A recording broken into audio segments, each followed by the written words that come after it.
Archaeologists have made a fascinating discovery. They have unearthed the ancient tomb of a pharaoh, or a ruler of ancient Egypt. For more than 2,000 years, one mystery has haunted archaeologists, historians, and treasure hunters alike. The lost tomb of Cleopatra VII, the last pharaoh of Egypt. The woman who ruled an empire, seduced the world's most powerful men, and died in one of history's most dramatic ways. Vanished from the pages of time. The legendary Queen of Egypt still fascinates us. Cleopatra is a pivotal figure in Egyptian history. Legends claimed her resting place was hidden beneath the sands, sealed within a cursed temple, or swallowed by the sea.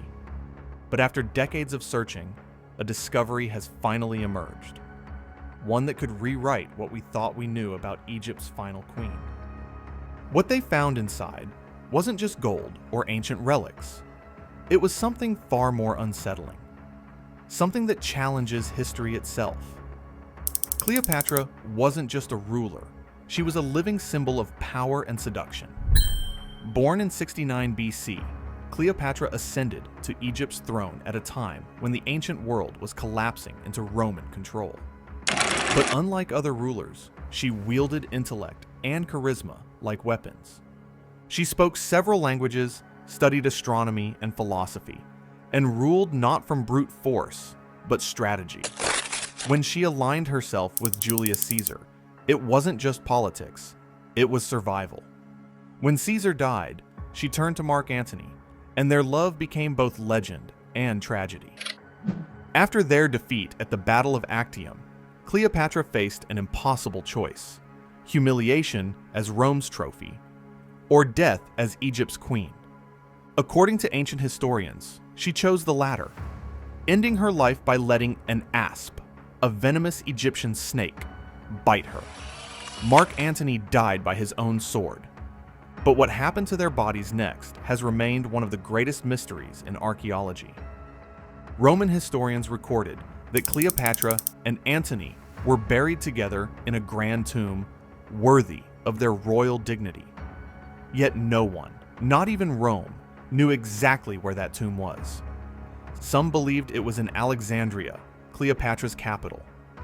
Others thought it was buried deep within the Nile Delta. But Alexandria itself was destroyed multiple times by earthquakes, tidal waves, and rising seas. Much of the ancient city now lies underwater.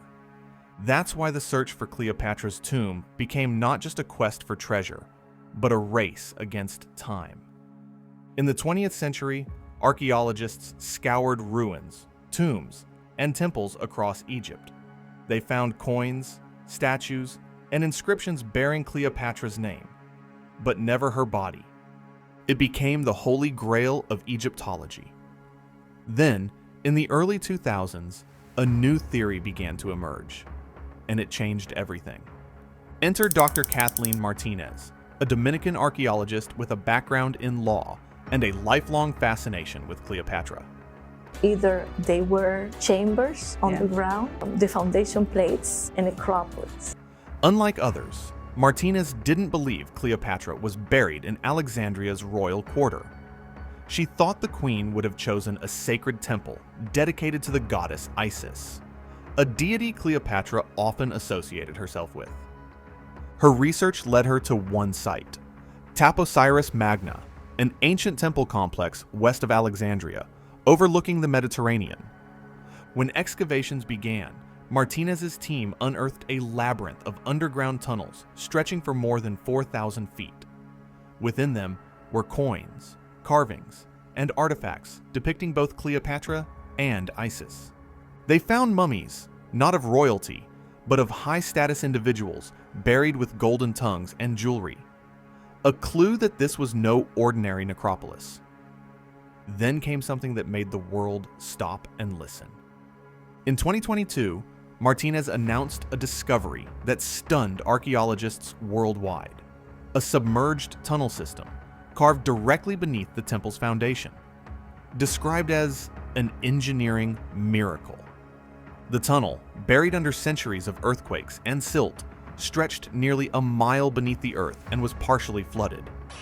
Experts compared it to the legendary labyrinth of the lost city of Atlantis. Inside, the team found broken statues, pieces of an altar, and inscriptions linking the site to both Cleopatra and Mark Antony. Some scholars dismissed it as coincidence, but then, among the debris, came the discovery of two perfectly preserved mummies, a man and a woman. They were covered in gold leaf, laid in a style consistent with the Ptolemaic dynasty, Cleopatra's bloodline. Were these the queen and her lover? DNA testing and scans began immediately, and the results shocked even the most skeptical historians. The mummies weren't Roman, but Egyptian-Greek hybrids, just as Cleopatra herself was. Traces of exotic oils, gold fragments, and a burial style that mixed Greek and Egyptian customs all matched the accounts of how Cleopatra wished to be remembered, as both goddess and queen. Even more puzzling were the hieroglyphs etched into nearby walls. They spoke of the divine union of the sun and the moon, a poetic reference used only once before, in records describing Cleopatra and Antony. It was as if the walls themselves were whispering a secret that had survived the fall of empires. But that wasn't all. The deepest chamber of the tunnel held an object that sent chills through the entire excavation team: a sealed black sarcophagus, unmarked and untouched for over 2,000 years.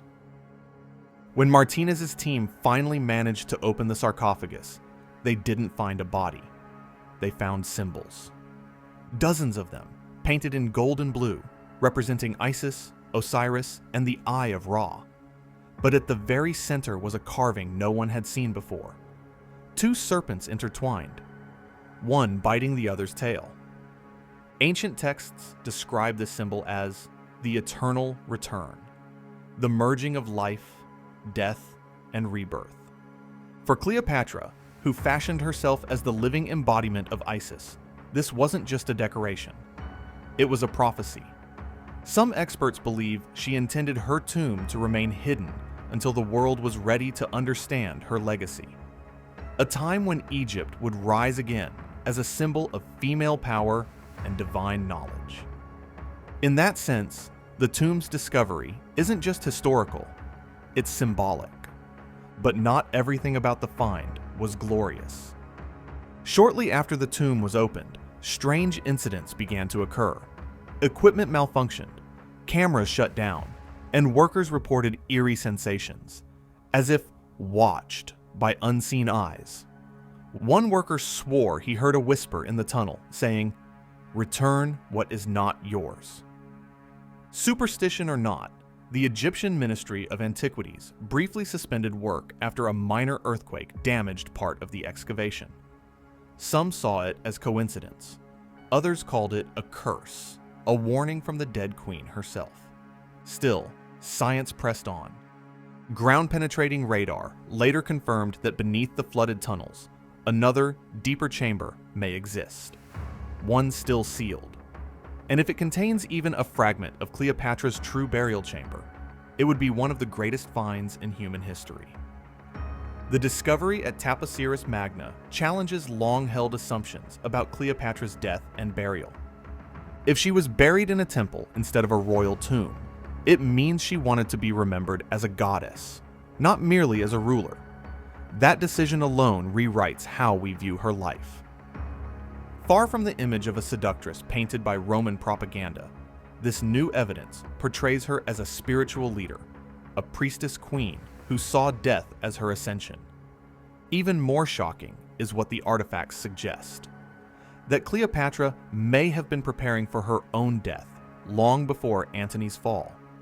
Some inscriptions suggest she built this tomb herself, choosing its location in secret to ensure her and Antony's souls would reunite in eternity. If true, it means Cleopatra controlled her legacy from beginning to end. So, is the mystery finally solved? Have we truly found the tomb of Cleopatra? The answer is complicated. Egypt's Ministry of Tourism and Antiquities has not confirmed the tomb as Cleopatra's, at least not officially. Tests are ongoing, and the site remains partially unexplored. But piece by piece, the evidence is stacking up. Coins with her likeness, inscriptions invoking Isis, and architecture matching her reign. And perhaps the greatest clue of all isn't physical, but poetic. In ancient Egyptian texts, there's a saying, "No one sees the face of the goddess until the dawn of the new world." Maybe Cleopatra's tomb was never meant to be found. Until now. Cleopatra's life was filled with contradictions. Ruler and lover, goddess and mortal, power and tragedy. The possible discovery of her tomb brings her story full circle. For centuries, her name was dragged through history, rewritten by her enemies. But perhaps this discovery is her final victory. Proof that her legend couldn't be buried forever. The gold, the sarcophagus, the sacred tunnel, all are reminders that Cleopatra was not just Egypt's last pharaoh. She was its eternal soul. And as archaeologists continue to explore the depths beneath Taposiris Magna, one question echoes louder than all others. If this is where Cleopatra rests, what else could be buried beside her? Because wherever Cleopatra is, history itself tends to change. So what do you think? Have archaeologists truly uncovered Cleopatra's final resting place? Or has the queen's true tomb and her greatest secret yet to be revealed? Either way, one thing is certain. Cleopatra may have died over 2,000 years ago, but her story is far from finished. If you enjoyed this deep dive into one of history's greatest mysteries, make sure to like, subscribe, and hit that bell so you never miss a new discovery. Because sometimes, the past refuses to stay buried.